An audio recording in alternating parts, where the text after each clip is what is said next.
নিচে একটি কালো পাথর, পাশে কপিলা দাঁড়িয়ে দুধ দিচ্ছে। নিজের চোখে সেই দৃশ্য দেখে অবাক হয়ে যায়।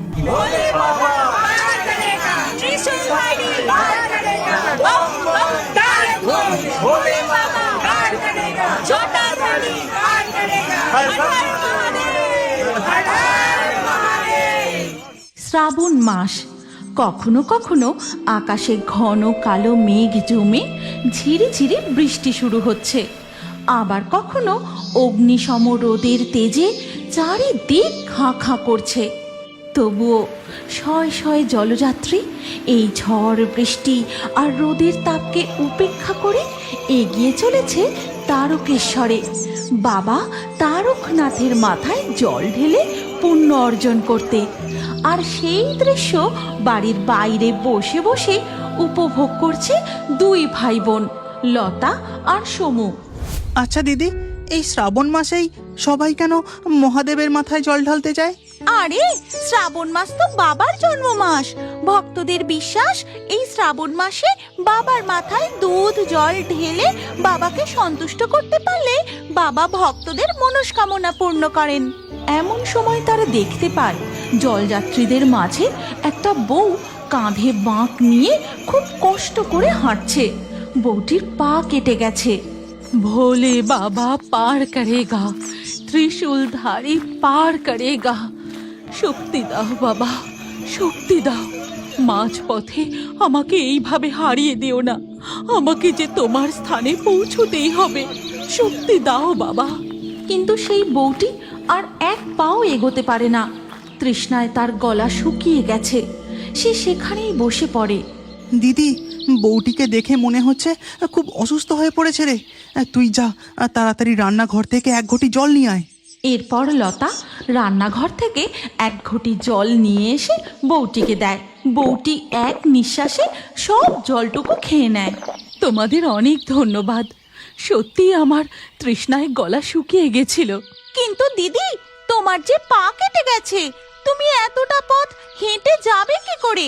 তুমি বরং স্টেশনে গিয়ে ট্রেন ধরে বাড়ি ফিরে যাও। না গো বোন, আমাকে যে বাবার থানে পৌঁছতেই হবে। আমার স্বামী যে বড়ই অসুস্থ।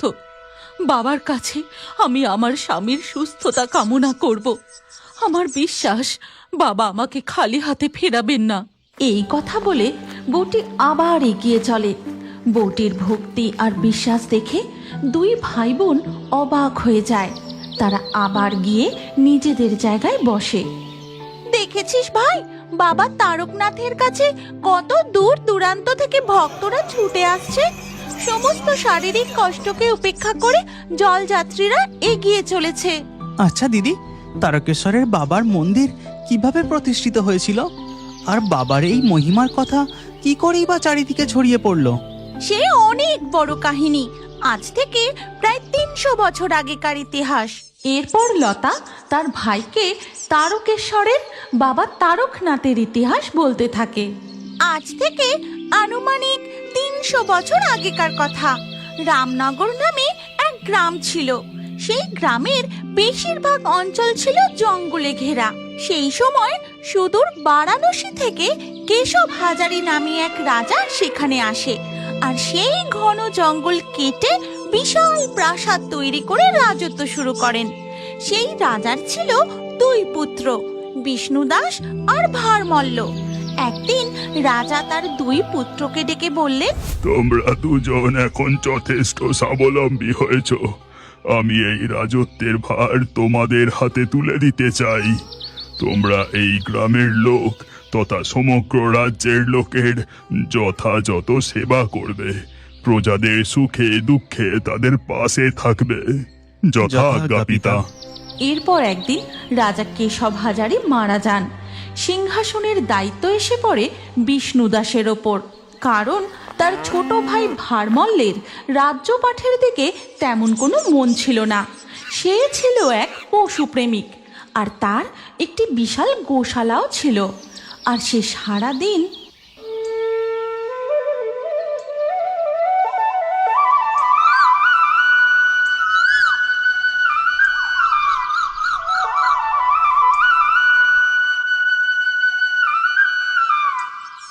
চল কপিলা, এবার আমরা প্রাসাদে ফিরে যাই। তোর নিশ্চয়ই খুব খিদে পেয়েছে, তাই না? কপিলা ছিল তার সব থেকে প্রিয় গরু। এরপর ভারমল্ল কপিলাকে নিয়ে প্রাসাদের দিকে ফিরতে থাকেন।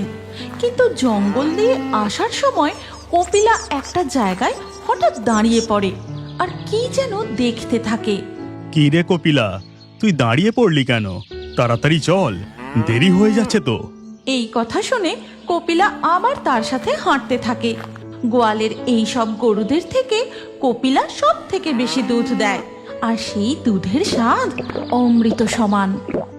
আহা, অমৃত অমৃত!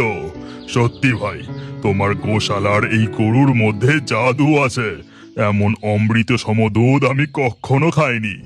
এরপর ধীরে ধীরে রাত নেমে আসে, আর গভীর রাত নামতে দেখা যায় কপিলা গরু গোয়াল থেকে বেরিয়ে তারপর জঙ্গলের দিকে চলে যায়, আর ভোর হবার আগে আবার গোয়ালে ফিরে আসে।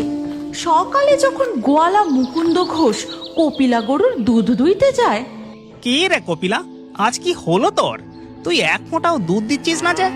হুজুর, হুজুর, শিগগিরই দেখবেন আসুন, কপিলা গরু আজ এক ফোঁটাও দুধ দিচ্ছে না। ভারমল্ল তাড়াতাড়ি করে গোশালায় যায় আর বলে, কি ব্যাপার কপিলা, আজ তুই এক ফোঁটাও দুধ দিলি না যে? এই, তুমি সত্যি কথা বলো তো, কাল সারা রাত তুমি তো ওদের পাহারা দিচ্ছিলে, আর তুমি কিছু লক্ষ্য করেছো? না হুজুর, আমি তো তেমন কিছু দেখিনি। মাঝরাতে আমার একটু চোখ লেগে গিয়েছিল। কিন্তু তাও দুধ চুরির সব দোষ গিয়ে পড়ে মুকুন্দ ঘোষের ওপর। এরপর সারা দিন পেরিয়ে আবার ধীরে ধীরে রাত হয়ে যায়, আর কপিলা গরু গোয়াল থেকে বেরিয়ে জঙ্গলের দিকে দৌড়তে থাকে। মুকুন্দ ঘোষ সেই রাতে জেগেই ছিল, সেও কপিলার পিছু নেয়, আর গভীর জঙ্গলের মধ্যে পৌঁছে সে যা দৃশ্য দেখে তাতে তার হাড় হিম হয়ে যায়। হে ভগবান, এ আমি কি দৃশ্য দেখছি! নিচে একটি কালো পাথর, পাশে কপিলা দাঁড়িয়ে দুধ দিচ্ছে। না না না না না, এক্ষুনি গিয়ে হুজুরকে ডেকে নিয়ে আসতে হবে, এই দৃশ্য দেখাতে হবে। এরপর সে প্রাসাদে ফিরে গিয়ে ভারমল্লকেও সেখানে ডেকে আনে। তারপর ভারমল্ল নিজের চোখে সেই দৃশ্য দেখে অবাক হয়ে যায়, আর ভোর হতেই ভারমল্ল প্রাসাদে ফিরে গিয়ে বিষ্ণুদাসকে সমস্ত ঘটনা খুলে বলে। কি বলছো কি তোমরা? এ আবার হয় নাকি? কি সেই পাথর? আমাকে এক্ষুনি সেই স্থানে নিয়ে চলো, আমি দেখতে চাই। এরপর বিষ্ণুদাস তার প্রহরীদের সঙ্গে নিয়ে জঙ্গলের মধ্যে সেই জায়গায় পৌঁছে মাটি খননের কাজ শুরু করেন। কিন্তু আশ্চর্যের বিষয়, সেই পাথরটিকে একটু নড়ানো পর্যন্ত যায় না। দীর্ঘ 12 দিন ধরে চলে এই খনন কার্য, তবুও শিলাখণ্ডটিকে ওপরে তোলা যায় না। এরপর একদিন রাত্রিবেলায় যখন বিষ্ণুদাস ঘুমিয়েছিলেন, ওঠো বিষ্ণুদাস, ওঠো। ওই শিলাখণ্ডটিকে আর ওখান থেকে তোলার বৃথা চেষ্টা করো না। ওই পাথরে যে আমি বিরাজমান। আমি চাই তুমি সেই পাথরে প্রাণ প্রতিষ্ঠা করো। তোমার সৎ ব্যবহার আর প্রজাদের প্রতি তোমার সহমর্মিতা দেখে আমি মুগ্ধ হয়েছি। তাই আমি তোমার হাত থেকে পুজো নিতে চাই। তুমি ওখানে একটি মন্দির প্রতিষ্ঠা করো।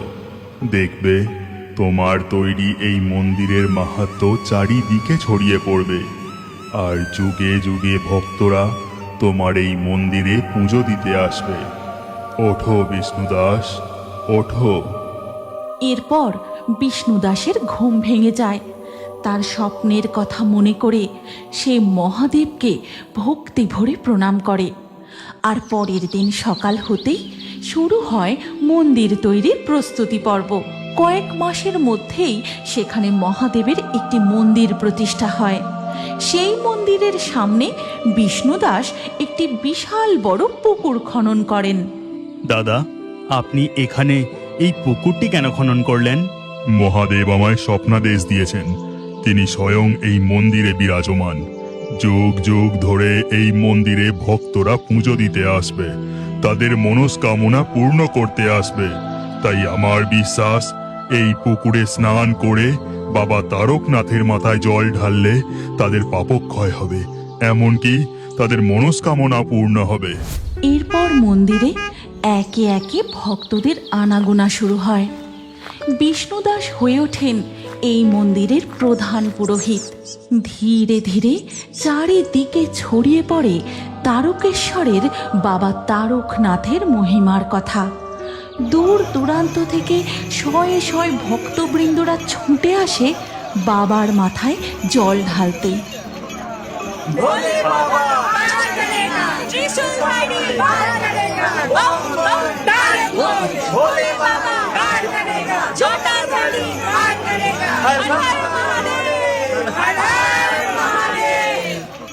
মহাদেবের আরও অজানা মহিমার কথা আর অলৌকিক কাহিনী জানতে চাইলে এখনই আমাদের চ্যানেলটি সাবস্ক্রাইব করুন। ভিডিওটি ভালো লাগলে অবশ্যই একটি লাইক দিন আর আপনার মতামত কমেন্টে অবশ্যই জানান। সাথে লিখুন হর হর মহাদেব। আর বন্ধুরা, আপনাদের যদি এই রকম কোনো অলৌকিক ঘটনার কথা জানা থাকে তাহলে কমেন্টে লিখতে ভুলবেন না। আমরা আপনার বলা গল্প দিয়ে নতুন কিছু কার্টুন ভিডিও বানানোর চেষ্টা করব। আবার দেখা হবে পরের ভিডিওতে।